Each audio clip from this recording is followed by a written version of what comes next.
What is up, guys? It is the Bluebloods here coming at you with another episode today. We continue our Big 10 in 31 days theme. And we are joined by Tim Newton, voice of the Purdue Boilermakers and host of the Jeff Brohm radio show. And I just want to say, man, I appreciate you coming on here. Zach, glad to do it. Anytime anybody wants to talk about the Boilermakers, we're happy to oblige. For sure. And, I felt like the best spot to start is this past season. The Boilermakers finished 2-4, but it was a year of promise with some young players making big impacts. And for a season filled with injuries, uncertainty with COVID, everyone's record's taken with a grain of salt this past year. But in terms of your opinion, did this season meet, exceed, or fall short of your preseason expectations? Honestly, Zach, I would have to say it fell short because the Boilermakers started the season 2-0, started with a very impressive win over Iowa and a comeback win in the last couple of minutes in the season opener at Ross-Ade Stadium. Then went over to Illinois and had a pretty impressive win there. So you're sitting at 2-0. The third week they were supposed to play at Wisconsin, and that game was canceled because of COVID issues with the Badgers. So you're sitting there 4 weeks into the season at 2-0 and excited about your opportunities in the West in the Big-10. Then you lose to Northwestern at home. Tough game, but the Wildcats are a little bit too much. Probably the most disappointing game or the toughest one to take was the following week when Purdue goes up to Minnesota, a game that's back and forth, and the Boilermakers scored what they thought was the go-ahead touchdown in the final minute. Touchdown pass that was called back because of a very questionable pass interference call, offensive interference. And then the next play, they got intercepted, lost that game, and then wound up losing the next two at home. And that was the other really damaging part is you had two games against Rutgers and Nebraska that you felt like you had an opportunity to win. Didn't get either one of those. Now you're 2-4. And then they're supposed to play Indiana in the bucket game. It was canceled because of COVID issues in both teams. And then they tried to play it again the next week, and it was still canceled. So you wind up, you're sitting there at 2-0 in early November, and you don't win another game. So I think from that standpoint, it was disappointing. I do agree that you have to take everything that happened last fall with a little bit of a grain of salt. You had some programs where players just opted out before the season even began. And then as the season went on, you've got your normal rash of injuries. But it's if you win those last two games, or if you win that game at Minnesota, it was overturned. You're either 3-3 or 4-2. I think you feel a whole lot different. But it was hard to stomach 2-4 after a 2-0 start.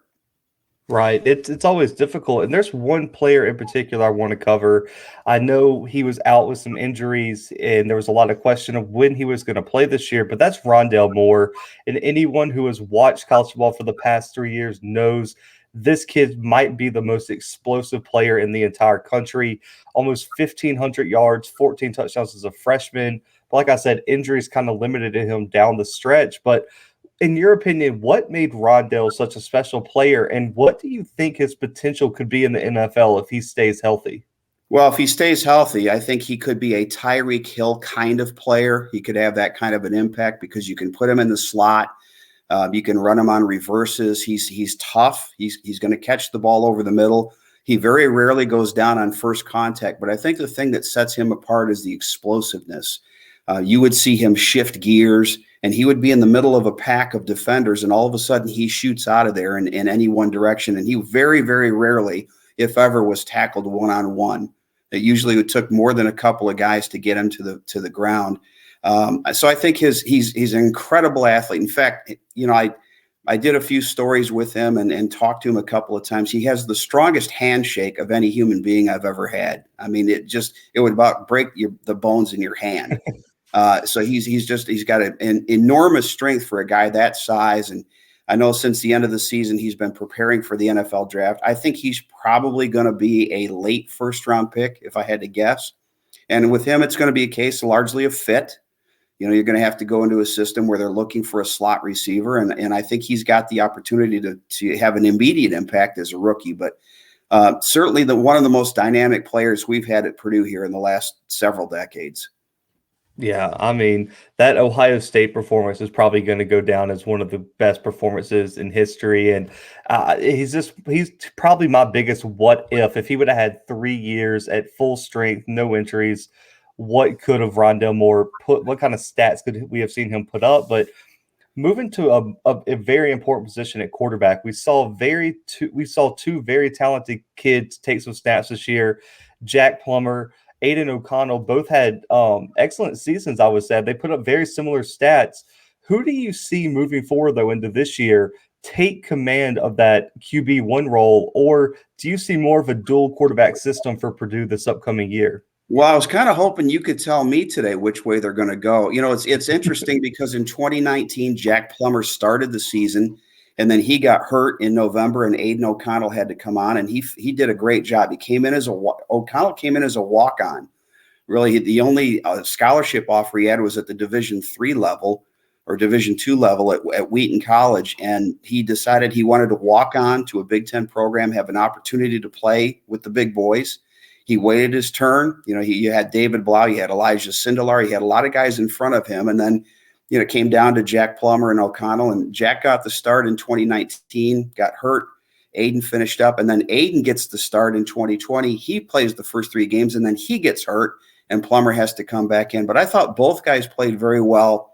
A little bit different style. O'Connell has the stronger arm of the two. Plummer's a little bit more mobile. So I think one thing that you're going to look at in the spring and then in the fall is who can be the most accurate in terms of getting the balls to where they need to go. But, elusiveness and the ability to make plays with your legs is going to be a factor. And so Plummer may have an edge there. Aiden's got a little edge in the throwing ability. And, there are 2 other guys in that quarterback room that are looking for the opportunity. Austin Burton is a transfer from UCLA. His sister, Veronica, is actually one of the top women's basketball players in the Big Ten. She plays at Northwestern. And then we've got a kid named Mike Alaimo, who has a brother who plays tight end at Rutgers. He's from New Jersey, and he was very highly recruited coming out of high school. So those guys are getting ready to get an opportunity to try to get on the field. So you got 4 guys competing, but I think it'll probably come down at the beginning to Plummer or O'Connell. And honestly, right now, at this time of the year, I don't have any idea which way it's going to go in September. Right. I mean, it's a big decision for Jeff Brohm, who I want to kind of shift to now. I mean, he came to Purdue a very, very successful tenure at Western Kentucky. He's shown so much promise as the head coach for the Boilermakers. I remember when they played Auburn in the bowl game, being an Auburn alumni. I remember Jeff Brohm having so much talk as one of the best coaches in the country. And I know there's a lot of rumors he might leave for that Louisville job. He ended up staying, which was a big keep for Purdue. But how would you grade Brohm's job so far at Purdue, and what are your expectations for him moving forward? Well, you had to bring up that Auburn game, didn't you? I think the Tigers just scored again. Let's just say that was a long day in Nashville. Yeah. I think Jeff Brohm inherited a very difficult situation when he came in 2017 because the program was at an incredible low at that point. In the 4 years prior to Jeff coming, they had won a total of 9 games here in West Lafayette, and interest was low. Attendance had dwindled. We had a game in Darrell Hazel's last season that we probably had, or maybe it was his next to last season, we might have had 3,000 or 4,000 people at the stands at kickoff for a Division I Big Ten football game. I think Jeff came in and he energized the Purdue fan base. He came in and had a wide open style of offense. And that first year, they came back in November, got themselves eligible for a bowl and beat Arizona in the Foster Farms Bowl. And everybody is excited. You talked about the game earlier, the Ohio State game in 2018. Since then, though, the fortunes have gone the other way. And I think there are a couple of reasons for that. One is the injuries, and injuries are a part of every football team. I have never seen, though, in my life a team that was as impacted as that 2019 Purdue team. I remember the second week of the season, they had more than 20 guys. And these aren't guys, I'm not talking about practice squad guys or your scout team. I'm talking about guys that either would have started on offense or defense or at least played a big role or played on special teams. They had 20 out by the third week of the season. And it was incredible, the amount of talent. And that was also the season, if you remember, they lost Elijah Sindelar and Rondale Moore on the same play for the season. So the expectations going forward, he's made a change on the defensive side. In fact, he's changed his entire defensive coaching staff. Bob Diaco is out as the defensive coordinator. Brad Lambert is in. You've got Mark Hagan has come back. Mark has been down at Texas for the last few years. He's an Indiana grad, but has coached here. He coached at Purdue under Joe Tiller and is back now in West Lafayette. Ron English was a head coach at Eastern Michigan, so he has head coaching experience. Completely different side on the completely different staff on the defensive side, and I think Jeff is bound to determine he's going to get back to the aggressive ways that he had in 2017, where he's going to be, I think, a little bit more wide open and going back to the tricks a little bit on offense, but more importantly on defense. He wants to have a blitzing, attacking, downhill defense, and I think that Brad Lambert will give that to him. So I think the expectations going forward in 2021 are to try to get back to the excitement level of 2017 and get the momentum going back in the right direction here in West Lafayette. Right. And hopefully it helps a little bit, maybe getting a little bit more fan involvement this year. We see a lot of places saying they're going to open up the stands, whether it be 50%, 100% if you're Alabama or Texas or someone like that. But we'll see. Yeah. But in terms of rebuilding a program, recruiting is the way you got to go. National Signing Day just wrapped up. But the Boilermakers didn't sign a big class this year. I felt like they had a lot of people returning. So it was a smaller class. I believe it was 15 with some transfers. Still a top 75 class. They had some talented guys in there. And in terms of transfers, 3 huge SEC guys coming in to Purdue that were contributors at SEC programs. What do you think were the biggest needs for the Boilermakers, and what were your initial thoughts on this recruiting class? Well, I think we knew coming in that the recruiting class was not going to be as highly rated, in part because of the size of it. And as I think a lot of fans that would follow your podcast understand, a lot of times these recruiting classes are ranked based on the size. I mean, the more guys you got, sometimes the higher the ranking. And we knew that Purdue was going to have a relatively small class. The other thing, too, is Jeff has really decided that he always wants to keep a few spaces open for transfers, especially now with the liberalization of the transfer market. You want to make sure that you've got space available if you've got some high caliber or high quality guys that want to come in. I think when you talk about needs and you talked about the guys that they had come in as transfers, certainly the offensive line was still a need. The defensive line was a need. And they also had a little bit of a need at linebacker, where they got actually an Auburn transfer to come in and help plug the gap at linebacker. Probably, I think they were looking defensive backfield a little bit. We're at the point now, quality depth is what you're looking for, but you're also looking, especially on the lines. The one thing that Purdue's going to need, and I talked before about having an attacking defense, you got to be able to put pressure on the quarterback. And if you look back at last year, that was probably the biggest thing that was missing, is too many guys were able to sit back in the pocket and get to their second, their third, their fourth reads. I don't care how good your defensive backs are, they can't hold up that long. And so I think for Purdue to be successful this year on the defensive side, they've got to be more attacking, but they've also got to get a better push out of their front four. And hopefully, again, some of these guys will help in that regard. Yeah, Brothers from Auburn was one of my favorite recruits out of the class. He came in for Auburn, so that's a huge get. And that, with Owen Papo and all the rest of them young linebackers stepping up at Auburn, and Travis Williams now headed out, Brothers look for other places, so he's going to be a huge contributor. But looking ahead to next season, I'm going to be honest. I feel like we've had a string of episodes where I've had to say this. This is a brutal schedule. I'm not even going to lie to you. This is a tough one. I mean, road games at Notre Dame, Northwestern, Ohio State, along with, I think this is a sneaky game against Oregon State, who has been on the upswing in terms of what they're doing up there in Oregon. What games are you circling on this schedule as must-win games? And do you see Purdue pulling off something like a big upset over Ohio State or anything like that next year? Well, the Boilermakers have had great success against the Buckeyes in recent years, and we gave Urban Meyer, I think, his last loss at Ohio State, if I'm not mistaken. I think the first game is really important. You mentioned the Oregon State game, and that's coming right out of the gate. And I think in order to get the fan base back and to get the momentum going, you've got that one at home, and then you play at Connecticut. And I think those two games are really going to help set the tone for the season, because then you go to South Bend and then you get into that Big-10 schedule. So, the must-win games, you'd like to think that Oregon State game becomes very important. And I think the game at Connecticut is very important. Purdue has not gotten off to great non-conference starts under Jeff Brohm. Now, part of the reason is you mentioned the scheduling.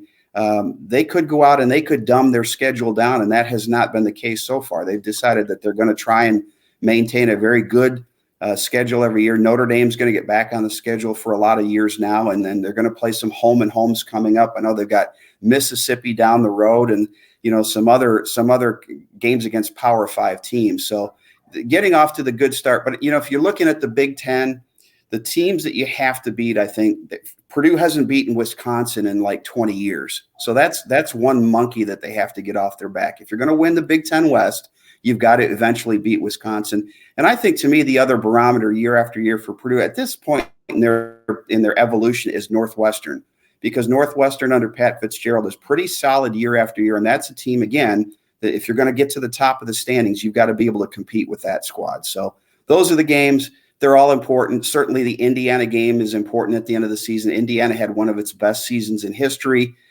Didn't win its bowl game, though, and it's been about 30 years since the Hoosiers have won a bowl game. So they're trying to get over the hump and see if, they want to show that I'm sure that they're not just a one-year flash, that Tom Allen's building something down there. Certainly he's improved the talent level. So that in-state game becomes important from not just a rivalry perspective, but also just from an outward looking, okay, who's got the momentum in the state right now? Right. And I mean, the Big Ten, just every year for me, just people overlook it, has become more and more competitive. I mean, people don't realize that Northwestern's made 2 out of the last 3 Big Ten championship games, and Pat Fitzgerald has those guys really fighting over there. But you mentioned some of the youth earlier, some of the players returning. Sticking with this next season, who are some players that we should look out for that could shine and really have their breakout seasons this upcoming year? Well, I think last year was a breakout year for David Bell at wide receiver. He had been in Rondale Moore's shadow a little bit, and the two of them finally got to play together. I think this could be a breakout year for a guy like TJ Sheffield, who's going to be a slot receiver. He might be the heir apparent in Rondale's spot in the slot, an incredible athlete. I'm anxious to see a guy named Marcellus Moore. Marcellus Moore just qualified for the NCAA Indoor Track Championships, I think in the 60-meter dash, but one of the fastest guys in the Big Ten. I don't know how much we'll see him on the field at receiver this year, but you may see him in kick returns, and that's an area that Purdue has been woeful in the last few years is returning punts and returning kickoffs. So that he's a potential breakout player. It's hard to say. I don't think George Karlaftis is a breakout player because I think the Big Ten and the nation is starting to find out about him, but I think he'll take his game to another level. His younger brother, Yanni, is a recruit on this year's team. Now, Yanni is missing spring football. He graduated early from West Lafayette High School, and he is here, but he's not participating because he suffered a pretty significant hamstring injury early in his senior year, really missed most of his senior year in high school. And so he's going to be recovering, but he's a guy that will have an opportunity to get on the field right away at linebacker because that is a position of need right now. So, those are some of the guys. You've mentioned some of the people we'll be looking at. Aiden O'Connell, Jack Plummer certainly going to be battling at quarterback. And, another guy that I think could have a little bit of a breakout year at tight end is Garrett Miller. Payne Durham has solidified himself as the top receiver, but we saw Garrett Miller gives another level of athleticism to the tight end position, and that's an important position in Jeff Brohm's offense. So those are a few players, and I wrote down the names of guys that I thought were going to play this year, and I've got them. I'm looking at them, and here, thankfully, it's a bigger list than it was in the last couple of years, and that I think means that they're getting to the depth that they want to get here in year 5 of the Jeff Brohm era.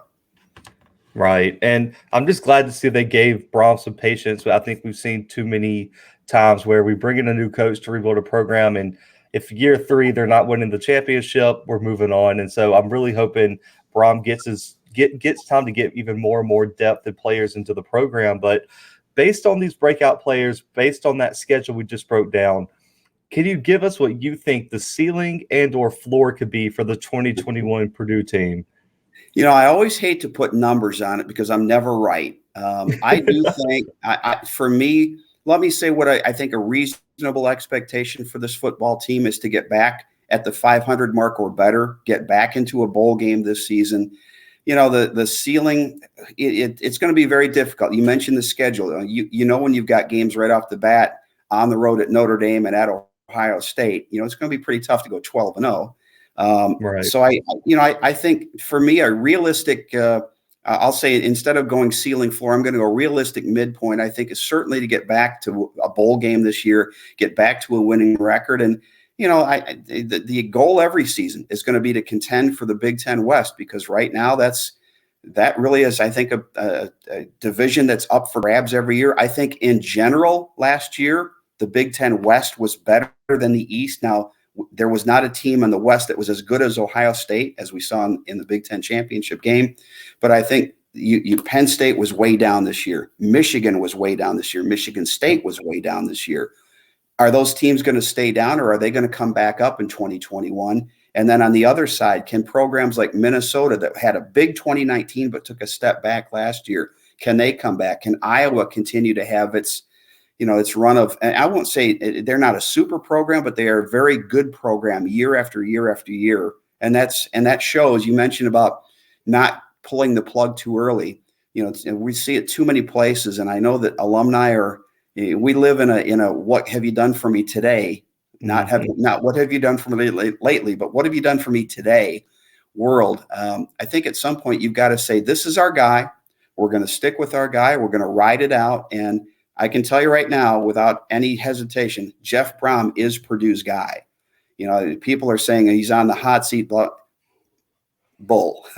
He is not on the hot seat. There is no talk at all about replacing Jeff Brohm in West Lafayette. He's here. He's here to do a job, and he's have every opportunity to build this program where it needs to go. Right, and I'm glad to see that. I think he's a great coach. I think this is a great program, and so that's why I want to shift to this. I haven't had a chance to get up to Indiana yet, but I want to shift to the environment of West Lafayette, Ross-Ade Stadium. What makes this city, this stadium, so unique, so special on game days? Well, there are a lot of traditions at Purdue. It's a very conservative campus, and I'm not just politically, but I think this is not a Madison, Wisconsin. We're kind of the opposite of that. It's a very buttoned down, blue collar kind of a community. I liken it a little bit to Iowa City. It has the same kind of a general feel, where the campus is the big thing in town. I mean, it is by far the county's biggest employer. On game day, the All-American Marching Band, which is one of the largest marching bands in the country and has the world's biggest bass drum, they put on a pregame show or a postgame show every year, and there's a celebration before the game. It's a very patriotic thing called "I Am an American," and I've been at Purdue now for 40 plus years, and that has been going since I was here, and it was here years before. So I think when you think of Purdue, you think of tradition. Certainly it's been a great haven of quarterbacks. You look at the tradition of Purdue quarterbacks over the years. You go back all the way to Len Dawson and Bob Greasy and Mike Phipps and Gary Danielson and Mark Herman and Jim Everett and Drew Brees and Kyle Orton. And it's also built a great reputation in the last few years of developing some great defensive ends that have gone on to success in the NFL. But, let's be honest, too. Indiana is first and foremost a basketball state. There's no question that if you were going to poll the average fan in Indiana what their favorite sport is, basketball would win it hands down. But I do think people do get behind Purdue football, and especially when the Boilermakers are clicking and there's excitement. Ross-Ade Stadium is a great place. It was renovated a few years ago. The seating capacity has changed. It's about 55 to 60,000 now, depending on how they do things. But when you get that place full, it's got great electricity. We saw it the night of the Ohio State game when Tyler Trent and everything was getting national attention. So this is a town that very much revolves around Purdue. And I think when Purdue football is doing better, the town and the general area does better because everybody's got a smile on their face. And all the shops are happy because people are drinking more and they're eating more. So everybody's happy in the town. Right. And, you bring up Tyler Trent, and, we didn't have this podcast when this was going on, but I had to ask. I mean, he was such an inspiration no matter who you rooted for, where you were located. It just everybody at that time was connected to him. What does he mean to the university, the team, the community, and can you kind of speak on what his lasting impact has been? For those not familiar with the Tyler Trent story, I'll give you a quick summary. He's a was a high school student when he was diagnosed with cancer, bone cancer. He was 14 or 15 years old. And he had fought it a couple of times, was probably going to go to another university out of state. And when he got cancer, he had to stay close to home because he was being treated and was going through a lot of different things. And so he decided he would come to Purdue, and he was a huge sports fan. We found him, and I say one of my friends who works at the local newspaper saw him one night before a football game. It was before the homecoming game against Michigan a couple of years ago. And he and his buddy are standing. Now the game, this is a Friday night. The game is the next day, and he and his buddy are standing outside the stadium so that they are first in line when the gates open the next day. And everybody, the students are let in because it's basically in the student section. It's general admission seating, but it's done by when you get there. What was amazing to that, so that would be in and of itself, that's kind of cool. I mean, two kids that are ready to sit up. What was amazing of that is he had just come from a chemotherapy treatment. He had just gotten chemo, came straight back from Indy, and then went and stood in line all night so that he could get in. So there was a story in the paper the next day. We talked to him on the radio network the next day. And from then, his story just grew and grew and grew. And unfortunately, the cancer came back. I think it was either after his freshman or his sophomore year. He was unable to come back to school. And, he was such a great inspiration through that 2018 season. Sadly, he passed away at the beginning of 2019. And I was at his memorial service. Or one of the services. They had a memorial service in Indianapolis, which is where he was from, but then they had something on campus. This was in January. I mean, this is the middle of January, and I remember the night vividly. The wind chill had to be 10, 15 degrees below zero, and people were packed in outside in the center of campus, and there were people. I'm standing around these students, and students are weeping, and I'm sure that probably the vast majority of them had never met Tyler. Had never had the opportunity to say hello to him, to meet him, to talk to him, but they were so taken by his spirit, by what he meant to Purdue.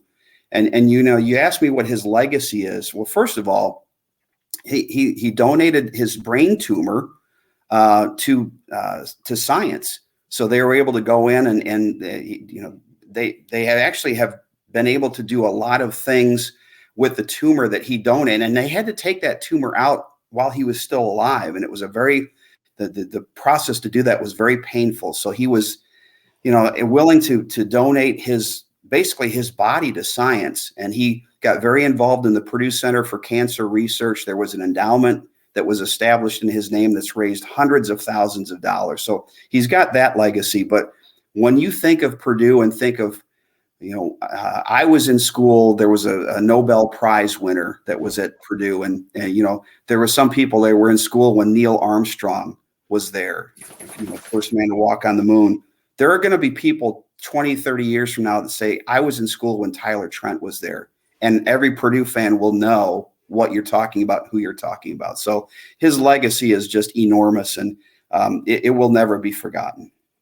Yeah, that's awesome. I remember following that real closely. I remember seeing I believe it was the game day special they had on one of the game days, and then from there, like you said, it blew up. So I felt like I couldn't have you on without having someone who was there and experienced it, talk about that, and shine a little light on what he meant to Purdue and what his legacy is still doing now. But last question here, man. This is probably my favorite question to ask people by far, and it's you've been at Purdue for many years now. You've called some great, exciting games. What has been your favorite, most memorable call moment since you have been at Purdue? Well, it's going to be really, really hard to top the Ohio State game in 2018 because Purdue was a huge underdog, and the whole night was kind of memorable because there was a huge storm that came through Lafayette. Now, the game, I think, was an 8 o'clock Eastern time tip-off, and there was a big storm that came through around 4 or 5 o'clock, and like 50-mile-an-hour wind gusts. So there was kind of a weird feeling in the stadium. Sometimes you get that feeling after a big storm. But the electricity that night with the full stadium, with the lights on, and everybody knew Tyler's story that he basically they didn't know until just before the game whether he was going to be able to make it there.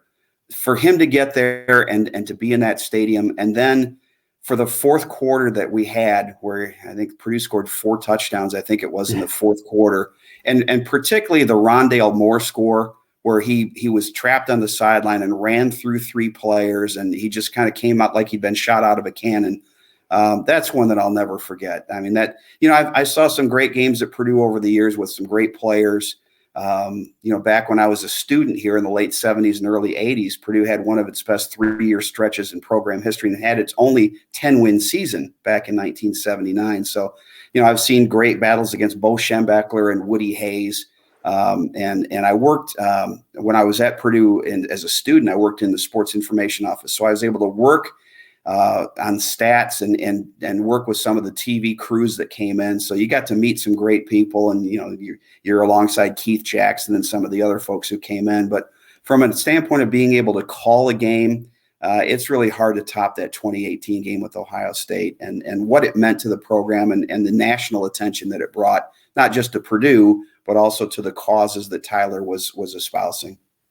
Right. I mean, that game, I remember we had something here at K-State where I am now. Excuse me, but I remember watching it on TV, and everyone, even people who didn't like college football, was like, Purdue? Like, there were people there who were like, who is Purdue? I didn't even know that they're beating Ohio State like that. And it eventually, I mean, that like you said, it got so much national attention. But man, I really appreciate you coming on here. I love talking about all these different programs from all across the country. But go ahead, man. I'm going to let you plug any social media, radio shows, anything. Let our listeners know where they can find you or anything to do with Purdue football. Well, you can't find me on social media because I'm one of those old, I believe in electricity and technology, but I'm not on Twitter. You can listen to us during the season. We're on the TuneIn app, so you can call it or get in our broadcast. We have the Jeff Brohm show. Usually, I think we're running those every Wednesday now during the football season, so you can tune in at 6:00 Eastern time. And love to have you along on the call September 4th.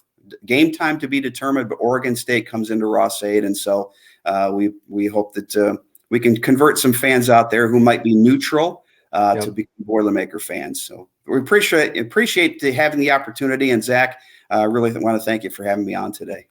Absolutely, man. And I'll definitely be reaching out closer to the season, have you on again when it's actually football season instead of just this weird March kind of like limbo thing we're doing right now. I'm sitting in my basement, which is basically where I've been now for the last year. I'm anxious to get back into the real world and see people. Now, I've been doing basketball games in empty arenas this fall, and even the football games we did. It was nice to be able to do them, but it's going to be a whole lot better when we have fans back in the stands. Oh yeah, I tell people all the time, you can't have college football without the fans. The fans, the tradition, the pageantry is exactly what college football is. But guys, make sure to go listen to some Purdue games with Tim, and we'll be back later this week, man, with some more Big 10 in 31 Days episodes. Also, y'all know to check out the 2-minute drill Monday through Friday on our YouTube channel, the Bluebloods CFB podcast. But guys, for Tim, for myself, we're out.